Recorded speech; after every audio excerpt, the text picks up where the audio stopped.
In this final part, we'll be doing the low poly for the 50 caliber. I'm going to start off with the hatch, since that's the biggest main part, and I'm just going to create a cylinder for that, making sure to again set the amount of segments to a correct number that should look good when normal mapping this.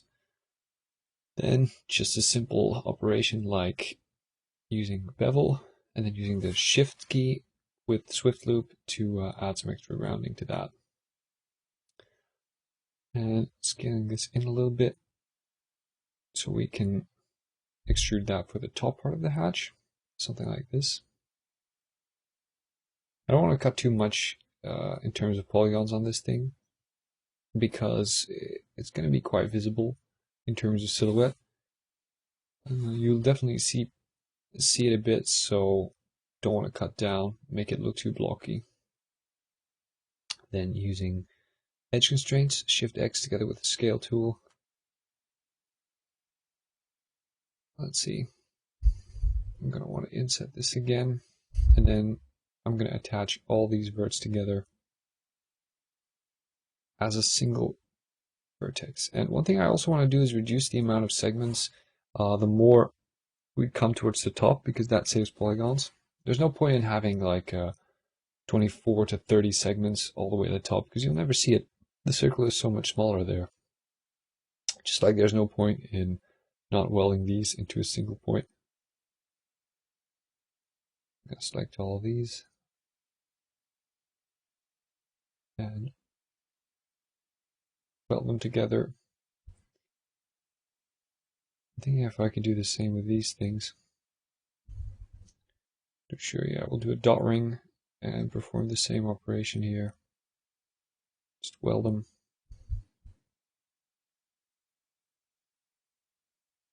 Obviously, we need to do some cleanup here. Since, when you do this sort of thing, you get this strange rotation. I've got some triangles in there that I've manually created. I'm just getting rid of those.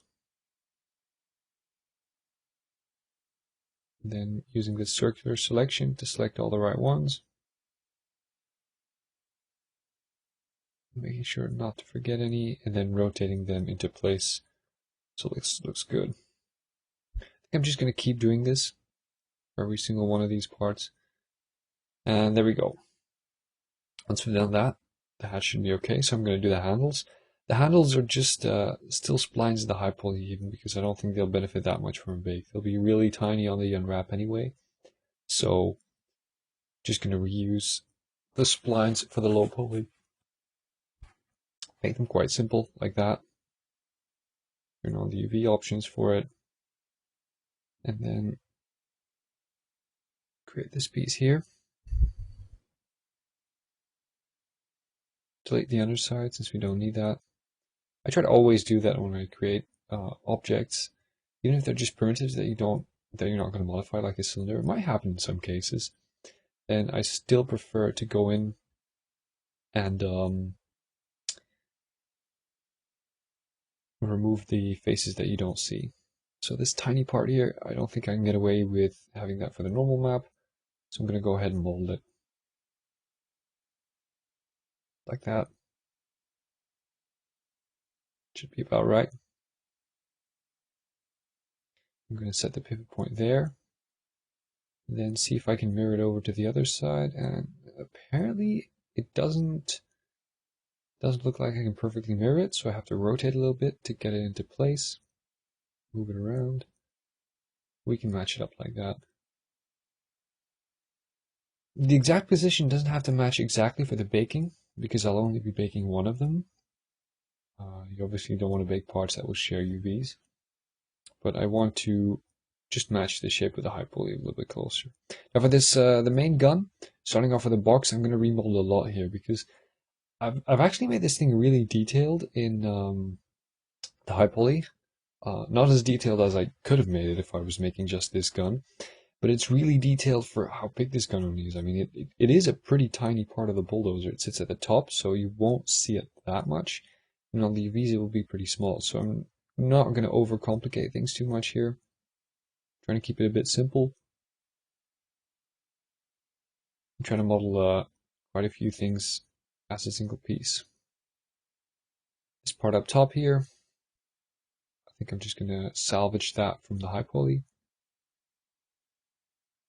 Even though I don't want to do it for the body because that one's just too complex. I'm going to do it for a few details like the sights on the 50 caliber. And I need to mirror this.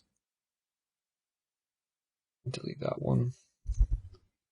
And then do some cleanup. Remove a whole bunch of edges.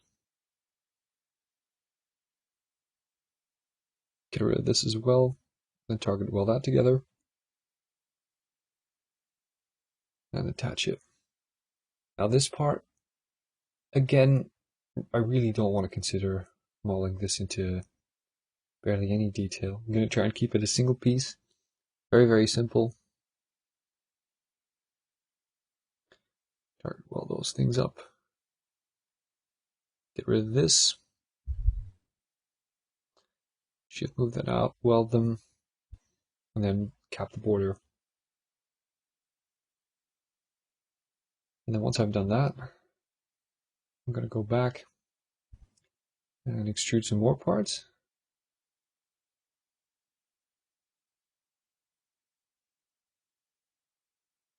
So extrude that a little bit downwards.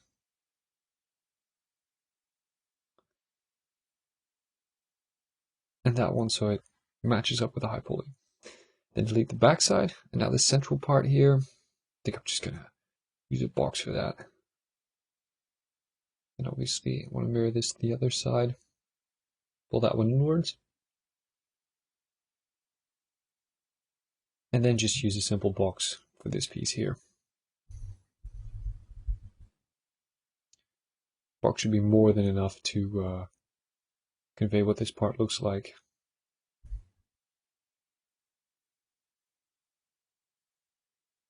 Something like that. Maybe just do a slight chamfer here. Again, these are optional things. You really don't need to do this with the texture resolution that this thing is going to get. It really isn't required, but I'm just doing it anyway. Okay, then at the back here, where the triggers sit, I haven't actually made the triggers for the 50 cal, but these are so tiny that it doesn't really matter that much. I mean, you have to keep that in perspective. You might get lost in the gun because it's such a fun detail, but you have to keep it in perspective with the rest of the vehicle. It's a tiny part, so it doesn't really mean that you should over detail it. I'm already adding some more detail than the rest of the details on the bulldozer, like creating some parts, putting some extra care in there. So I don't want to do that too much, or it's just effort that you're never going to notice. So flip that to the other side, target weld it. And then we have one asymmetrical detail here. This is the sort of cocking handle. I'm going to try and get a simple shape in there that matches the silhouette. Really don't want to go too far with that. I see the problem with working something this small is that my default values in max are just becoming huge. Form another extrude. It's easier to just extrude to 0 and then manually move out.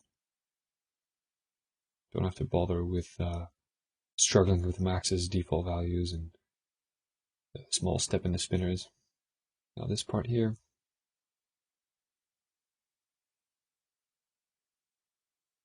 Something like that. Should be okay. Then we have the iron sights up top here. I'm not going to reuse the existing ones because they have this base plate, which I don't feel is really necessary to model. The normal maps can just take care of that illusion. And then just typing in a value here, connecting these up. Delete the underside, and then create that little cylinder in between. Again, if these were real iron sights, they are lacking a bit in detail, but you're never going to be iron sighting over this weapon anyway if you would use it in game. So, and if you would, you'd create a separate model for this, so it doesn't really matter that much. So move this out here. Scale it down. This part is gonna look cool on the normals because we have those fat and rounded holes in there. Pull that one out. Scale it down a bit. Sort of cutting corners a bit there, but it'll look fine with the normals. Then a huge extrude for the barrel of the gun. And then instead of beveling and fighting with the values, I'm just doing it manually every time. Just doing an extrude with the 0 and then moving and scaling to fit what I want to do with it. Front part just connected up. And these things here, quite interesting. I think I can optimize them a bit, make them slightly simpler, scale them down, something like that. These I gotta move up, and these I have to move down. I think this is the same method I followed for creating the high poly mesh here, and then move that back. Putting some care into matching that. In the ammo box, again, this was quite a complex thing, like many parts in this thing. Not really going to bother with creating too much of those. Like maybe a few things, like the hole where the bullets actually come out, might go and create that. And probably this upstanding edge, I can't get away with having that for the normal map. And a slight chamfer there. Connecting those edges. And then right here, I'm going to create that hole. Extrude that inwards. Something like this. Might look a little bit too flat, and it's not going to bake nicely if I have a hole in the high poly there. Then for the big mounting point for the 50 cal, I'm going to mold these as one piece, no separate parts. It's just going to be annoying to bake. Selecting these things here, trying to get the distance right. You actually have to type in the extrude, like if you want to do two at the same time. Well, then it just makes sense to type in values and try to increment in increments that Max doesn't really want to do for you. Duplicate that part over. And to quickly cover these things, I'm going to bridge them and then get rid of those loops. Why am I doing it that way? It's just quicker. I could select the loops and then target weld them into place, but that's just too much work. I want to move fast here. So this part, again, an interesting part, bit of a complex shape. Trying to clean it up as much as I can.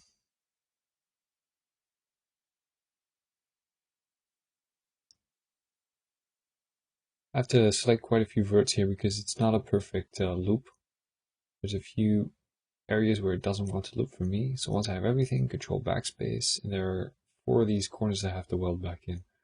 So I'm pretty much going back to the primitive shape that I started the high poly from.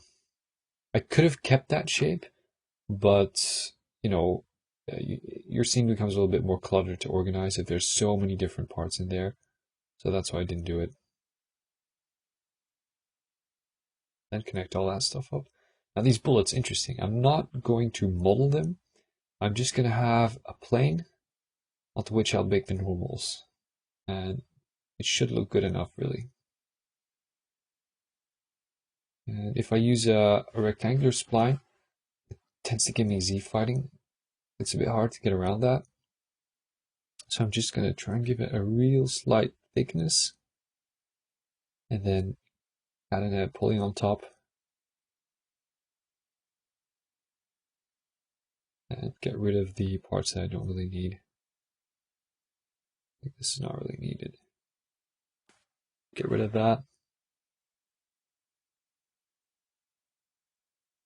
So yeah. And then flip these. That's pretty much what we need. Okay, so there's only a few pieces left for my low pulley. And there's these controls for the 50 cal. Do the pitch on it. Allows you to tilt it upwards in a controlled manner. So again, cleaning up the high poly mesh here. Going back to something simple.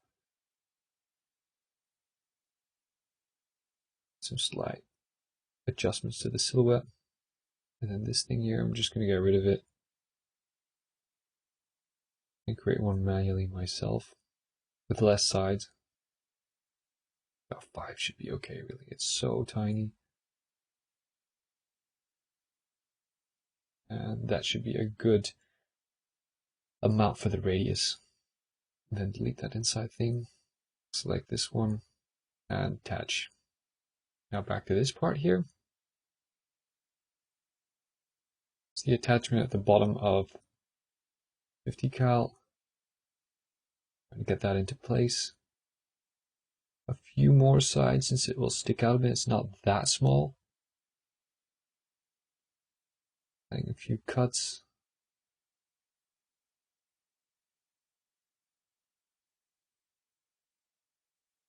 And then chamfering this to get some slight roundness in there.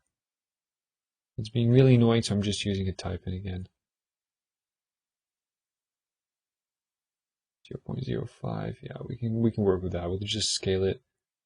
Should be okay. Scaled. Now, take these points, target weld them into place there again. Gotta do some cleanup at the back here. Just target weld this together. And then create this final part at the bottom.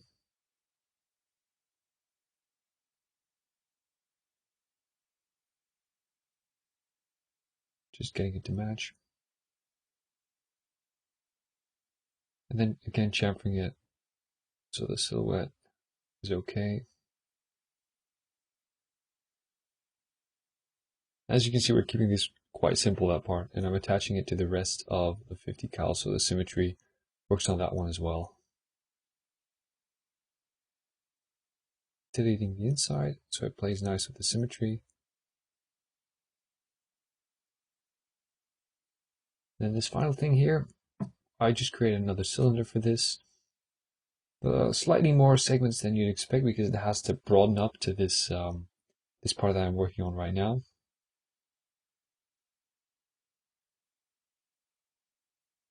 Same for this thing.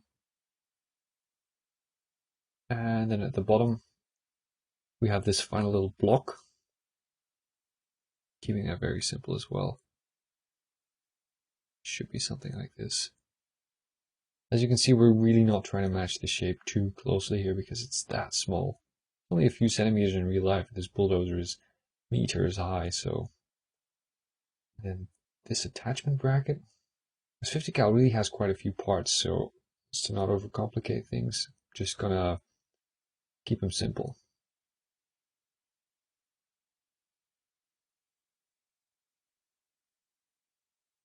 Okay, that should be mostly it for the low poly parts. There's one more thing at the front here. Got those little hydraulic attachment points. Don't want to forget about those. So we're creating a simple 6-sided cylinder for that.